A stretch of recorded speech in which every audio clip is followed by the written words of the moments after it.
7 miles. Because I go past a couple schools, and yeah, if we're anywhere near pickup time, you know. Anyway,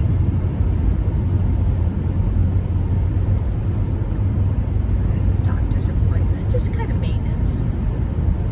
I have some upcoming issues.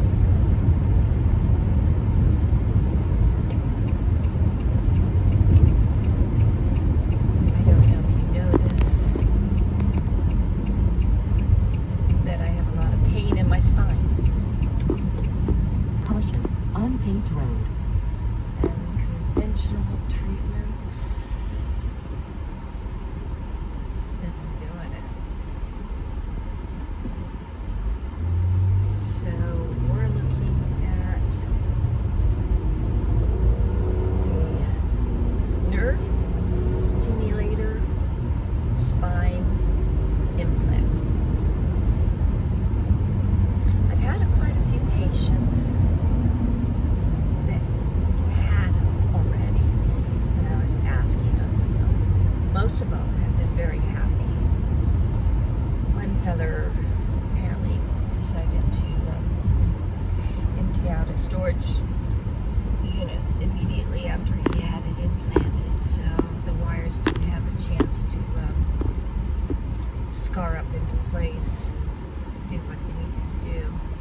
But between that and a couple of friends know somebody knows somebody, and they've been very happy with it. Like, it sort of lightened the load of pain, enabling them to do more comfortably.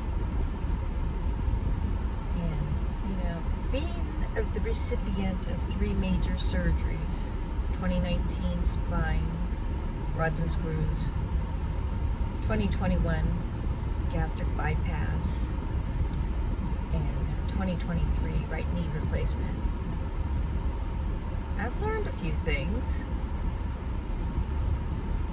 that I really didn't know as a nurse, because I worked in a hospital and a same-day surgery and on the floors. I didn't work clinics.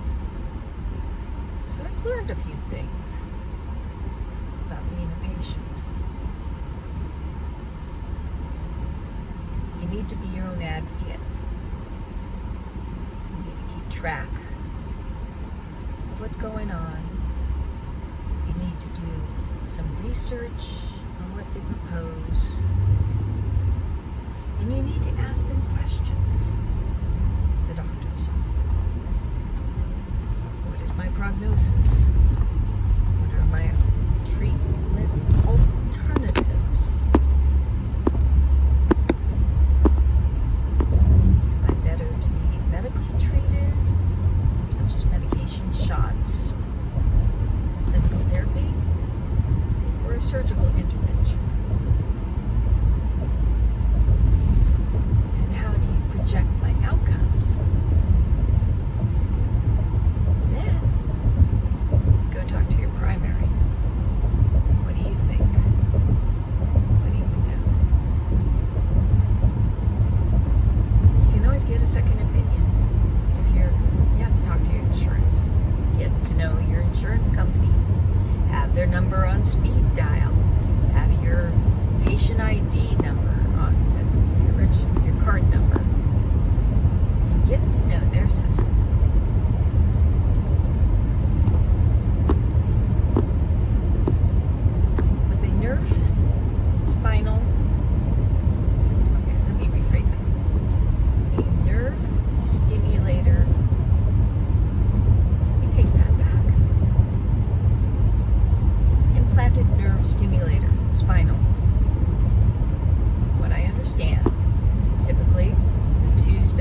support for the doctor. And you go home. And then with my case, a little app that Boston Scientific helped me put on my phone, and I responded to it 3 or 4 times a day to know how my results were. So I had good results. I was only in for 2 days. Then I went back and saw my neurosurgeon. I decided I don't want to have my existing hardware removed and new hardware put in to extend to the other areas where I'm having my problems. I have problems in my thoracic, right below my bra line, to where I'm bone on my between my L4 and L5. Been that way since 6 months after my last surgery. That was a quick collapse of cartilage, whatnot. Anywho, so saw my neurosurgeon. I explained, nerve stimulator is the way I want to go.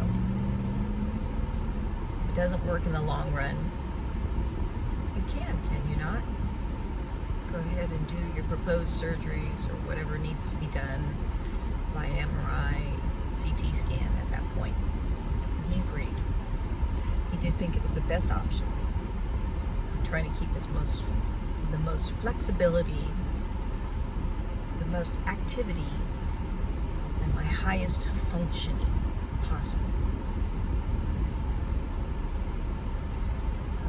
I was under the impression, and I went to the pain clinic to have the nerve stimulator trial, that my neurosurgeon would be putting in the permanent. He mentioned to me twice that the way his particular procedure is, although rare, it's with a paddle that they burrow into the bone, slip this like paddle in. That's the wires that are permanently implanted. And, there can be some permanent paralysis.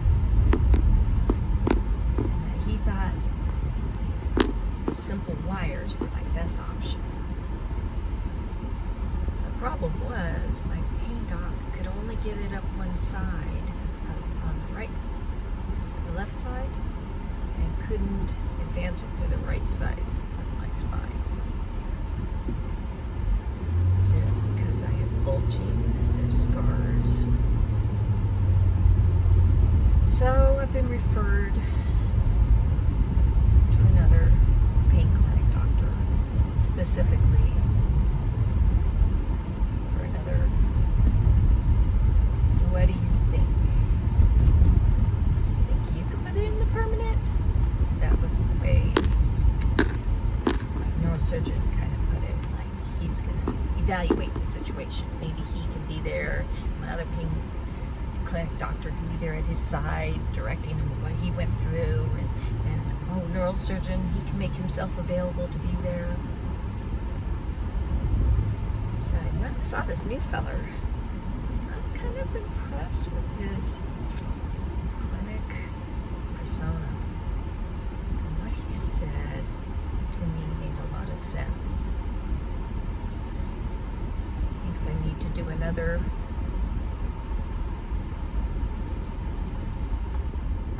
trial. Now, I did mention to you the original pain stimulator trial was quite painful. Yeah, they were doing their little test with the electrical. Oh, my right leg, the one with the knee implant, my foot. I'm laying on my stomach. My leg they do a trial with the electrical, and my leg was going flying. Oh my God, it hurt. Just the pain in my knee and my whole leg and my foot. Oof. Probably the second most painful thing I've ever been through. First thing was right after my knee surgery. This was pretty painful. So I'm a little hesitant about going through another trial because I want to be asleep, but they don't do trials asleep. So this doc says, well, I'll give you a prescription for Valium. And you can take one of your pain medicines just before you come in. And we can figure it out. If I can't get it up both sides, the wires, I can get the second wire up and like direct it over to get to the other side to where it needs to go. And then you need more than, he's told me, you need more than 2 days of trial. You need 7. And what that encompasses to me is I can't bend. I can't bend at waist. I can't bend knees. And I'm a stomach sleeper that like sleeps like that. So I'll have to do the same thing I did on the other one. Get a hard pillow, prop my face, and sleep with my hands like this, because I'm a stomach sleeper. I cannot sleep on my back. I can sleep a little bit on my sides, but mostly 85% of the time I'm a stomach sleeper. Always have been, probably always will. It makes my back feel better. Kind of lets everything get back into alignment. At least that's what my physical therapist told me, and always supported what I thought about my stomach sleeping on my back. I mean, stomach sleeping for my back. But anyway, if you have issues and you're going to a doctor, you need to get yourself a folder. If you have multiple doctors, you need to get dividers. You need to make notes, keep copies of things. Any questions you have, you put on a little sticky note for the next visit or the next call. I still old-fashioned do the little calendar book that fits in my purse, and if I make a call to my doctor's office, I open that up, and if I have any sticky notes with questions, yeah. Call your doctor or your health insurance, making sure it's all covered. And sometimes certain insurances, one insurance I had a great nurse advocate you could call and ask for help if you had concerns. That's a whole other video I'll have to tell you about down the road. But anyway, don't just rely on the doctor's offices. Especially if you have insurance and go to private clinics. They do not generally communicate with each other. You, the patient, get your copy of your records and you transport it. You get x-rays, you get the CD. You bring it, you show it, you let them implant it into their computer systems. You are your own advocate, and that's the way it has to be. If you're in part of a big system like Kaiser, okay, not so much. But if you have United Healthcare, Aetna, Blue Cross, and you go to private doctors with their own offices, they do not communicate. There are so many doctors out there, and your insurance may send you to Dr. A, and then your doctor may know Dr. B, but then also maybe there's Dr. C. Well, you need to be able to carry the information from one doctor to another. If they have any questions, then they can call your doctor's office, and typically that's what happens. So, getting a hold of CDs from radiology companies, getting copies of notes and putting them in your folder, keeping track of your appointments, calling your insurance companies, asking if they have any nurse advocates that can help you. You must be your own health advocate. I got here, it only took 20 minutes to go 7 miles. Rocks. Anyway.